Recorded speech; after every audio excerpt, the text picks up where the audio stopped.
سوچئے، ایک بالکل خاموش، خاک آلود سا ماہی گیروں کا گاؤں جو صدیوں تک دنیا کی نظروں سے بالکل اوجھل رہا، لیکن پھر اچانک جدید دور کی سب سے بڑی عالمی طاقتوں کی کشمکش کا مرکز بن گیا۔ آج کے اس جائزے میں ہم اسی حیرت انگیز کہانی کی گہرائی میں جائیں گے۔ یہ محض چند جہازوں یا کرینوں کی کہانی نہیں ہے، بلکہ دنیا کے نقشے پر بچھنے والی ایک ایسی اسٹریٹجک بساط کی کہانی ہے جس نے اس پورے خطے کا جغرافیائی بدل کر رکھ دیا ہے۔ اب یہ بنیادی سوال ذہن میں ضرور ابھرتا ہے کہ آخر مکران کے ساحل پر واقع ایک تنہا جزیرہ نما وہ مقناطیس کیسے بن گیا جس نے ایشیا اور مشرق وسطیٰ کی ساری بڑی طاقتوں کو اپنی طرف کھینچ لیا؟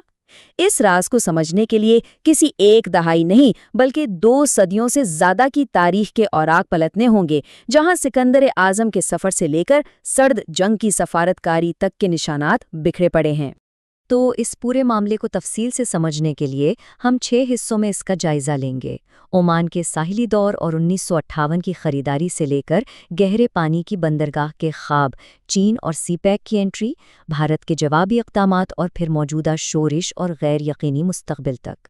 اچھا، تو سب سے پہلے عمان کے ساحلی دور کی بات کرتے ہیں، جہاں سے ساری کہانی کا باقاعدہ آغاز ہوا۔ یہاں دلچسپ بات یہ ہے کہ یہ علاقہ ہمیشہ سے ایسا نہیں تھا جیسا آج ہم اسے نقشے پر دیکھتے ہیں۔ تاریخی طور پر گوادر مکران کے ساحل پر سلطنت عمان کی ایک بالکل الگ تھلگ چوکی تھا، جبکہ اس کے ارد گرد کا پورا خطہ نیم خود مختار شاہی ریاستوں، خاص طور پر ریاست قلات میں منقسم تھا۔ ہوا کچھ یوں کہ 1783 میں قلات کے خان نے یہ علاقہ عمان کے جلاوطن شہزادے سلطان بن احمد کو پناہ کے لیے دے دیا، لیکن جب وہ شہزادہ واپس جا کر عمان کا حکمران بنا تو اس نے گوادر واپس کرنے کے بجائے اسے باقاعدہ عمان کا ہی حصہ بنا لیا۔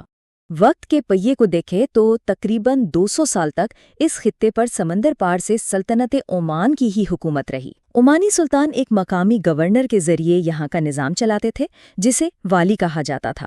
اس دور میں یہ علاقہ مچھلی، کھجور اور موتیوں کی تجارت کا ایک بڑا مرکز تھا، جہاں بلوچ، عرب اور دیگر آبادکار ایک ساتھ مل جل کر رہتے تھے۔ خیر، وقت گزرتا گیا اور 20ویں صدی کے وسط تک بر صغیر میں نو آبادیاتی دور ختم ہونے لگا۔ یہیں سے اقتدار کی ایک ڈرامائی منتقلی کا آغاز ہوتا ہے۔ 1958 کی خریداری۔ ہوا یہ کہ 1947 میں قیام پاکستان کے بعد بھی گوادر عمان کے ہی قبضے میں تھا۔ پھر پاکستان کے اس وقت کے وزیراعظم ملک فیروز خان نون نے ایک زبردست اور طویل سفارتی مہم چلائی۔ بالآخر برطانیہ کی ثالثی سے 1958 میں پاکستان نے سرکاری طور پر گوادر کو سلطنت عمان سے خرید لیا، اور وہ بھی پورے 3 ملین پاؤنڈز کے عوض۔ یہ اس وقت کی ایک بہت بڑی سفارتی کامیابی تھی۔ اور اس خریداری کے پیچھے ایک بہت ہی حیران کن حقیقت چھپی ہے۔ یہ جو خطیر رقم تھی نا، جو آج کے حساب سے اربوں روپے بنتی ہے، یہ مخیر شخصیت آغا خان چہارم نے ذاتی طور پر ادا کی تھی۔ ان کی اس فراخدلی نے عمان کی 2 صدیوں پر محیط حکمرانی کا باقاعدہ خاتمہ کیا اور 8 ستمبر 1958 کو گوادر سرکاری طور پر پاکستان کا حصہ بن گیا۔ اب چلتے ہیں تیسرے حصے کی طرف۔ مزید کچھ دہائیاں گزرنے کے بعد اب معاملہ صرف زمین کے ایک ٹکڑے کا نہیں رہا تھا، بلکہ اسٹریٹجک گہرے پانی کے ایک بہت بڑے خواب کا تھا۔ ذرا اس بات پر غور کریں، 1954 میں ہی امریکی جیولوجیکل سروے نے یہ تصدیق کر دی تھی کہ ہتھوڑے کی شکل کا یہ جزیرہ نما قدرتی طور پر ایک گہرے پانی کی بندرگاہ کے لیے بالکل پرفیکٹ ہے۔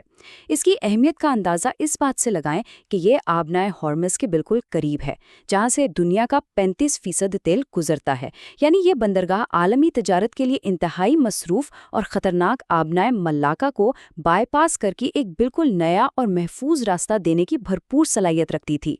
اس پورے تصور کو جنرل پرویز مشرف کے 2002 کے ایک بیان نے بڑی خوبصورتی سے ایک طاقتور تشبیہ دی تھی۔ انہوں نے کہا تھا کہ یہ پورا خطہ ایک فنل یعنی قیف کی طرح ہے اور اس کا اختتام گوادر پورٹ ہے۔ یہ انالوجی واقعی کمال کی ہے۔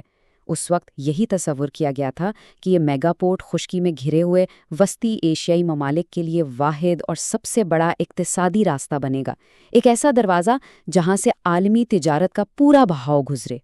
یہاں سے کہانی ایک نیا موڑ لیتی ہے۔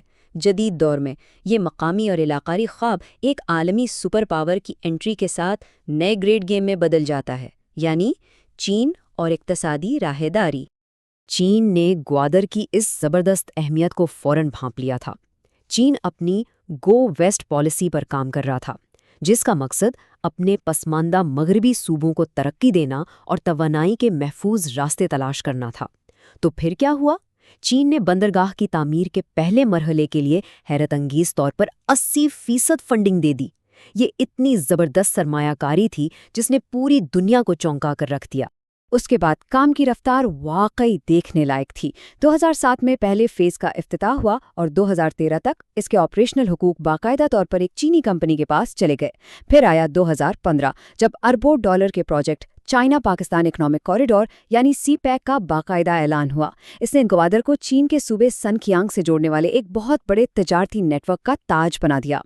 لیکن بین الاقوامی سیاست میں ایسا تو نہیں ہوتا کہ ایک ملک کچھ کرے اور دوسرا چپ رہے۔